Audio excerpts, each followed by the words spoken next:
Good evening, everyone. For 35 years, our senior producer, Clint Conley, has been digging for stories, digging for sources, digging under rocks and in creaky old barns. Come to think of it, Clint has produced Chronicle episodes on both rocks and barns. Not to mention bank robbers, apple peelers, Cuba, and Cape Cod sand dunes. Hundreds of remarkable Chronicle shows started out as a mere spark in Clint's very creative brain. Tonight, a few of his memorable stories as our colleague prepares for retirement.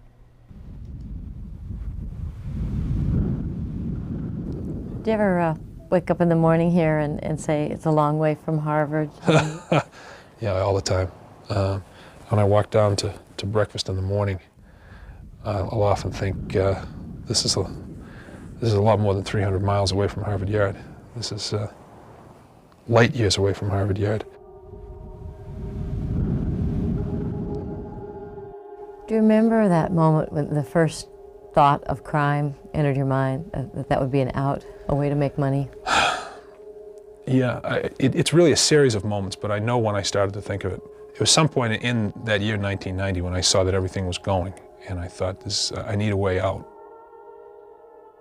And for a long time before I set out and robbed my first bank, I used to actually look in the mirror, look myself in the eyes and say, armed robbery. And when it got to the point where I wouldn't flinch and look away when I said it, I knew I was ready.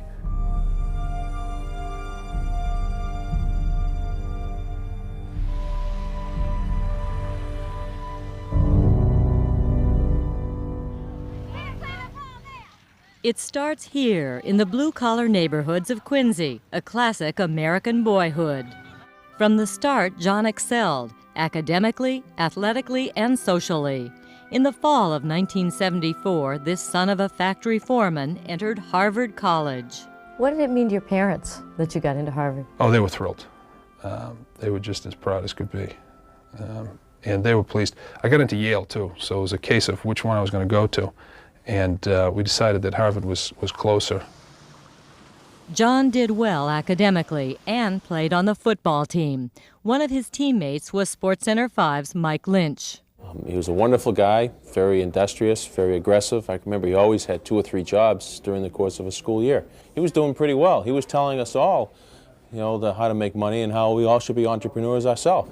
Classmate Bill Dillon asked John to join him in forming a stock brokerage firm when they were still sophomores. They made headlines as the youngest brokers in the business. Money wasn't the only intoxicant in John Christian's life. I did cocaine the first time when I was a junior in college. And I remember the first time I did it, it was this is the greatest feeling in the world.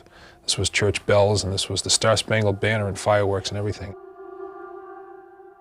After graduating with honors, John bought his first property, a 4-family house in Quincy. Real estate was about to go supersonic, and John was ready for the ride. Within a few short years, John Christian was in on some of the biggest commercial real estate deals in Boston, buying and selling shopping centers and office buildings, making a killing.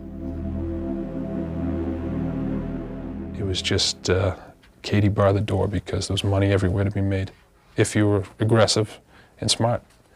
And I loved it. I loved every second of it. This was my fulfillment. Weekends in London and Las Vegas, BMWs and Mercedes, homes on Beacon Hill and the Cape. It seemed like a dream life, a non-stop party. But at least one aspect of the high life was hitting a critical mass. What had been a dalliance with cocaine was becoming a dependence. Every night, the little sleep I'd get before I'd lie down and go to sleep, I'd think, well, this is it.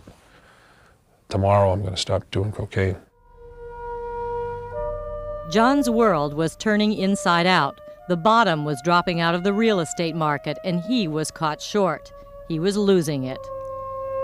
I think the final blow was in 1990. In May of that year, I stood on my front lawn while the bank auctioned off the first property that I ever bought in 1978, and that was tough. And then in September, I sat in my condo in Beacon Hill and listened to the gavel come down as that one was auctioned off. And at that point, I had truly lost everything. And a month later, I started to rob banks.